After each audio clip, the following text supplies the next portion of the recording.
ওটা? মামি পড়বে। মামি পড়বি না, ঠিক করে বলো। আমি পড়বো। পড়বে? মামি পড়বে। হ্যাঁ। স্টাইল করে কে পড়াতে?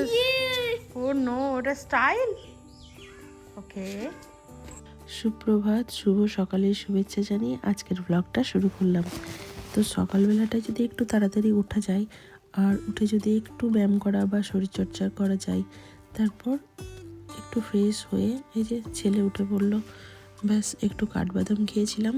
তারপরে এই যে সকালবেলায় বললাম যে আজকের দিনটা খুব ভালো শুরু হয়েছে, তাই দেখলাম সকাল সকাল ফ্রেশ মাছ এবং সবজিও দিয়ে গেছে। যাই হোক, সেগুলো কেটে বেছে তাড়াতাড়ি করে রান্না বসিয়ে দিয়েছি। কোনটা আজকে আমাদের মা এবং ছেলের কাছে খুবই একটা স্পেশাল দিন, তো চলুন সেটাই আপনাদের সাথে শেয়ার করব।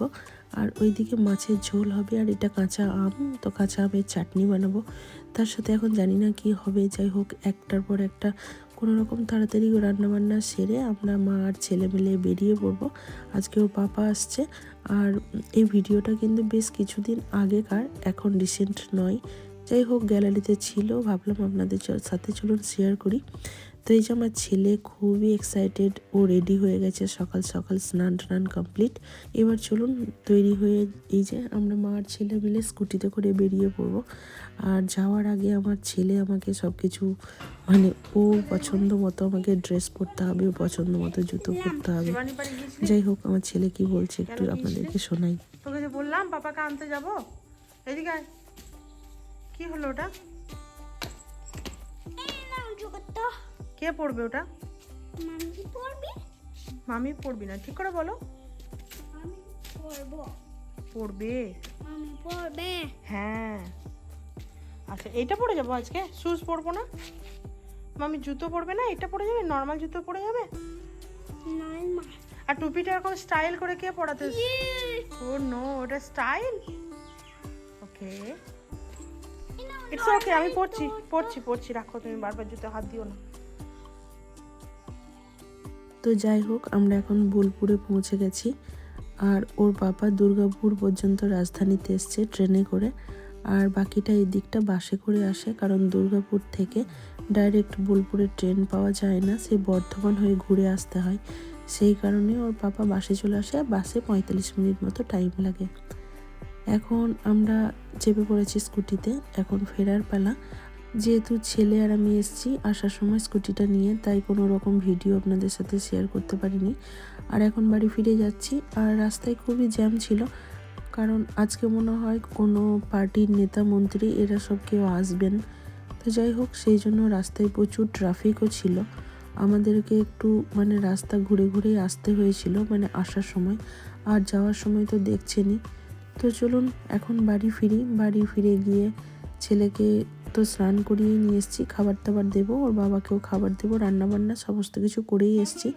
আর বাড়ি ফিরতে ফিরতে আমাদের মোটামুটি 11:30 12টা হয়েই যাবে। তো চলুন আর কি বাড়ি ফিরি। আর 2.5 মাস পর মোটামুটি ওর বাবা বাড়ি ফিরছে।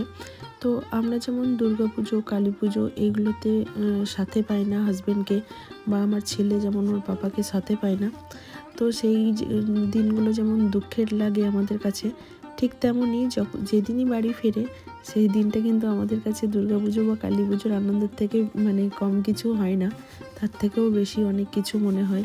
তো যাই হোক, চলুন এখন বাড়ি ফিরি।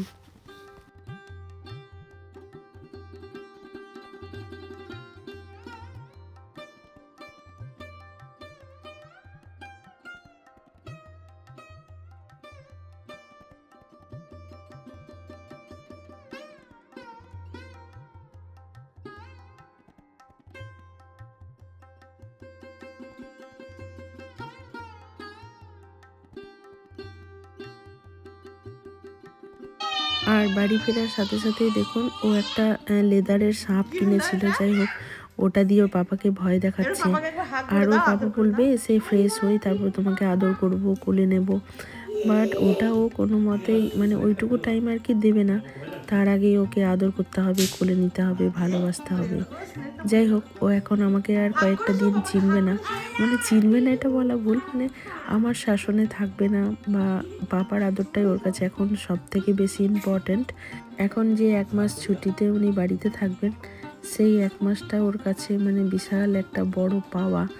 আর এই কটা দিন ও স্কুলে যেতে চাইবে না, ঠিকঠাক করে পড়াশোনা করতে চাইবে না। তো আসার পথে এই যে মিষ্টি এনেছিলাম, এটা একটু করে খাচ্ছিলাম। আর তারপর এই যে ভাত দিয়ে দেবো, মানে দুপুরের লাঞ্চ। ওর পাপা বললো ট্রেনে খাবার খেয়েছে, মানে ব্রেকফাস্টটা করেছিল। আর এই যে এখন বিকালের বেলা ছাদ দেখতে এসছে, আমি কি কি চাষ করেছি ছাদের মধ্যে, কী কী লাগিয়েছি সবজি বা ফুল ফল গাছ। ভিডিও কলে দেখে প্রায়ই, বাট সামনে এসে একবার দেখার আনন্দটাই আলাদা। তো যাই হোক, এখন এই বাগানটাও আমার অধীনে আর থাকবে না কিছুদিন, উনি যা পারবেন করবেন, আর আমিও ছেড়ে দিই, মানে যা হোক করুক এরকম একটা। আর যখনই ছুটি আসে তার আগে আমাকে ফোন করে বলে ক্যান্টিন থেকে কি কি নিয়ে যেতে হবে। তো এখন ক্যান্টিনের জিনিসপত্র সেইভাবে আর আনা করাই না, মানে বেশিরভাগটাই তো অনলাইন হয়ে গেছে। আমার মনে হয় বয়ে আনাটা একটা বিশাল বড় ঝামেলার ব্যাপার। তো এই কয়েকটা সাবান টাবান এসবই নিয়ে এসেছিলো, আর ছেলের জন্য চকলেট। তো চলুন আজকের ব্লগটা এখানেই শেষ করছি। ব্লগটা কেমন লাগলো অবশ্যই জানাবেন, ভালো লাগলে একটা লাইক করবেন। সবাই ভালো থাকবেন, সুস্থ থাকবেন। আজকের মতো এই পর্যন্তই, টাটা।